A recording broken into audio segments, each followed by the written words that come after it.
Welcome back to Fictional History 101. As always, I'm your fictional professor, Aaron Johnson. Today, we'll be having an extra credit lecture for Mobile Suit Gundam.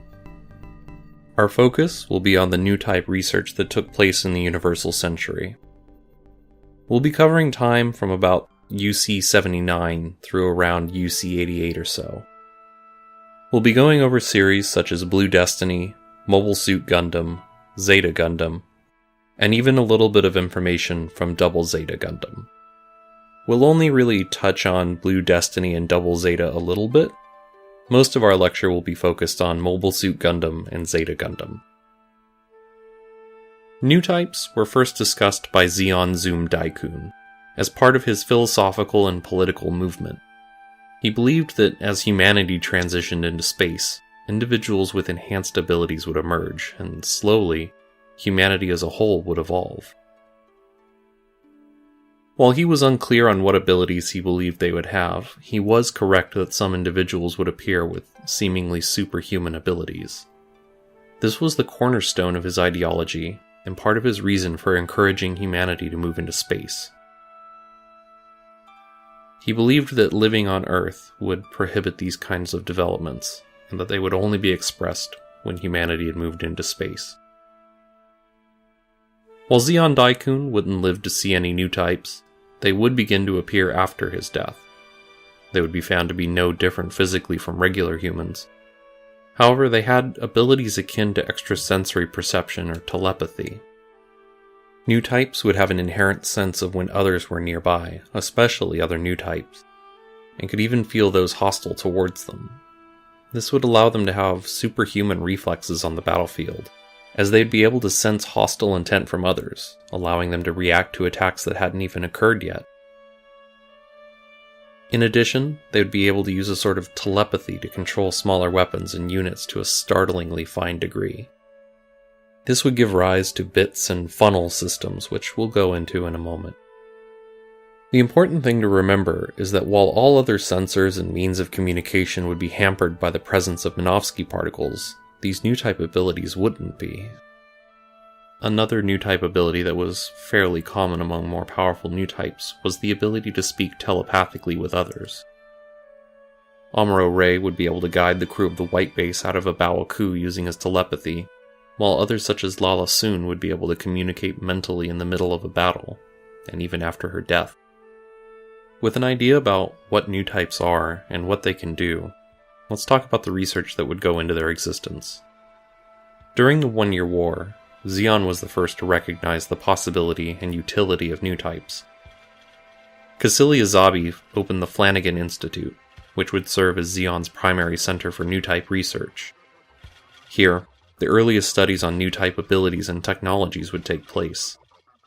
Subjects such as Chalia Bull and Lala Soon would serve as the earliest examples of weaponized Newtypes, able to pilot large mobile armors with specialized Newtype weaponry. The Flannigan Institute would focus on enhancing Newtype abilities and developing weaponry and equipment to enhance these abilities even further on the battlefield. The earliest known Newtype mobile armor, the Browbro, would use wire-guided megaparticle cannons that could detach from the mobile armor and attack an enemy from all sides. However, this would quickly be refined into the Bits system as used on the Elmeth. Bits were essentially small beam weapons that were entirely detached from the mobile armor, and could move about independently through the use of engines and verniers. They even carried their own miniaturized reactors to allow for greater independence from their mothership. However, these wouldn't be useful at all if not for the invention of the Sai-Kamu system. This system interfaced with the Newtype's thoughts and transferred them to the bits and wire-guided weapons used by Newtypes. During the 1-Year War, only a handful of Newtype-ready weapons would be produced, and almost all of them exclusively by Zeon. It wouldn't be until late in the 1-Year War that the Federation would begin investigating Newtypes as well. It can be argued that much of the reason that they began investigating them was because of the superhuman abilities displayed by one of their ace pilots, Amuro Ray. While the Federation would have no scientists well versed on the abilities of Newtypes, Zeon's Chulst Moses would defect to the Federation. While Chulst Moses worked with the Flannigan Institute, he was in truth afraid of Newtypes. What he brought to the Federation was less a system for increasing and utilizing Newtype abilities, and more of a counter to them, the exam system. The exam system would artificially give a pilot access to Newtype abilities. It was meant to give regular pilots an advantage over Newtypes and allow them to defeat them on a more even field. However, the exam system would drive many pilots mad, and resulted in a system that was largely unstable. By the end of the 1-year war, the prototype exam units would be destroyed. The Federation would also develop the Gundam Alex as a successor to the RX-78 Gundam. This would have been a suit developed with the abilities of Newtypes like Amuro Ray in mind, and was intended to field new state-of-the-art technology. However, the prototype was destroyed by Zeon saboteurs during Operation Rubicon. You can refer to Lecture 5 of our Mobile Suit Gundam series if you want more details on Operation Rubicon. Research on Newtypes continued after the 1-year war. The Federation in particular greatly expanded their Newtype Research facilities, looking to take advantage of Newtypes as well as come up with methods of developing their own Newtypes. The Federation program would be spread across several bases, such as the Augusta base in South Carolina, the Kilimanjaro Newtype Lab, the Murasame Lab in Japan, and the Oakland Lab in California. Each had a different focus, from developing mobile suits and mobile armors to producing cyber Newtypes. These plans would ultimately bear fruit, resulting in ordinary people being granted Newtype abilities. These individuals would become known as artificial Newtypes or cyber Newtypes. While they would exhibit many of the same extrasensory abilities of natural Newtypes, they suffered from several debilitating drawbacks. Many had wild emotional swings, harshly changing from submissive to hostile with little provocation. Others faced memory loss and confusion, often owing to the repeated memory wipes they faced as part of their Newtype conditioning. Many of these cyber Newtypes would also experience intense headaches and even spats of paranoia. The Earth Federation and the Titans would treat these cyber Newtypes as little more than weapons on par with mobile suits, changing their names to correspond to the Newtype lab they'd come from and a number corresponding to the order in which they'd been produced, such as 4 Murasame. To go with their cyber Newtypes, the Earth produced mobile suits that would take advantage of their abilities. In much the same way that the Gundam Alex had been built, these suits wouldn't typically feature any Newtype-specific weaponry, like what Zeon would develop, but instead were advanced versions of regular suits. In the years after the 1-year war, mobile suits would be made with Newtypes in mind, such as the Gaplant and the Bound Dot. These would be highly maneuverable and powerful mobile suits, often able to transform between flight and mobile suit modes to maximize their abilities on the battlefield.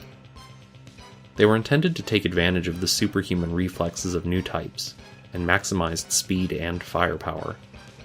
Probably the most well-known Newtype weapons created by the Federation and Titans were the powerful Psycho Gundam mobile armors.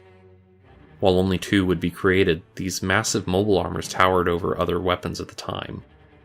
At roughly 40 meters or around 130 feet tall, these would be some of the largest non-ship weapons created at the time, and towered over the roughly 20-meter-tall mobile suits of the time. Only Zeon's Big Zam mobile armor could compete with them in terms of size or firepower. Each mobile armor would be equipped with numerous megaparticle cannons in their hands, allowing them to fire attacks in nearly any direction. However, the Mark II would feature something not implemented by other Earth-based mobile suits before this: bits. While not the same as the laser-equipped bits developed by Zeon, these bits would use a technology similar to the eye field to deflect laser blasts. This could be used defensively in order to repel incoming attacks, or offensively to angle blasts in ways that wouldn't be possible with normal weapons. Regardless, both mobile armors were used to terrify and intimidate their opponents, both with their massive size and overwhelming firepower. While the Earth worked on their Newtype program, the Zeon forces at Axis continued developing their own program.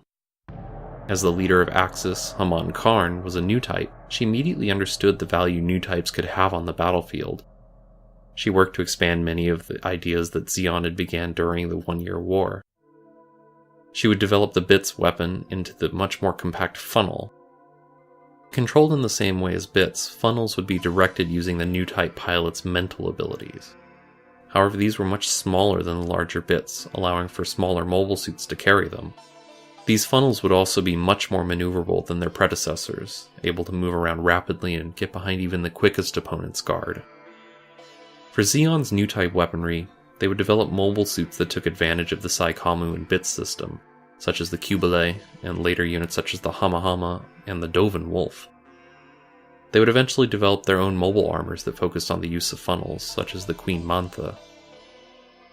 In much the same way that the Earth-based Newtype researchers sought to create their own Newtypes, Zeon looked for methods of maximizing the usefulness of their limited pool of soldiers. They not only investigated the creation of cyber Newtypes, but also the development of a quasi-Saikamu system, which was intended to allow non-Newtypes to access some Newtype-specific weaponry. While this wouldn't allow non-Newtypes access to Newtype abilities in the way that the Federation's exam system would, pilots would be allowed limited use of the less advanced wire-guided beam weapons. There was one other program that was put in place sometime prior to Axis's arrival in the Earth sphere.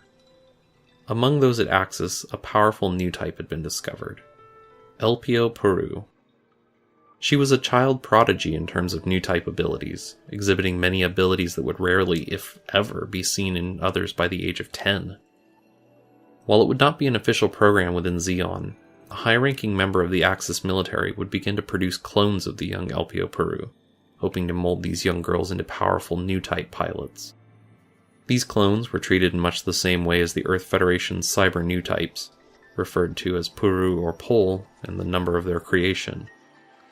They suffered some of the same problems as Earth's cyber Newtypes as well, with heightened aggression and a tendency towards extreme headaches from overusing their Newtype abilities. It's unclear exactly when the program was put into place, but it's likely to have been around the time of the Grips conflict. We'll go more into Glemmy Todo and his cloning program when we get into the first Neo-Zeon War, but for now I just want you to remember, Axis was producing its own cyber Newtypes, both officially and unofficially. Both the Federation and Zeon recognized the possibilities behind fielding Newtypes on the battlefield. Both worked to expand existing Newtype abilities, as well as create their own artificial Newtypes. While Zeon would focus on the use of remote weapons to capitalize on Newtypes' abilities to control them, the Federation would focus on more generally capable suits, typically opting for suits with a higher level of performance than old types could handle. In the end, both groups exploited Newtypes and sought to turn them into weapons of war. Neither side would treat their Newtypes with respect or dignity.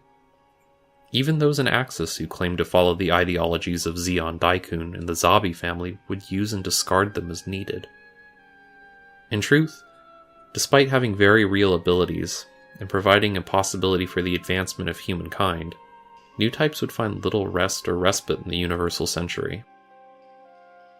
From before they would even be officially acknowledged, Newtypes were feared, sought after, and hated in equal measure. I think that's a good place to stop for today. While Newtype research would continue long after the Grips conflict and the first Neo-Zeon War, I think we can go over those parts in later classes. If you want to learn more about Newtypes, you can look into the events of the second Neo-Zeon War, as shown in Char's Counterattack, or in Gundam Unicorn, which discusses cyber Newtype research in the Federation to a minor extent. Thank you for joining our class today. If you have any questions, please feel free to contact us by email at fictionalhistory101@gmail.com, tweet at us at fichist101, or send us a message at our Facebook page. Thank you again for joining us in class, and please don't forget to study.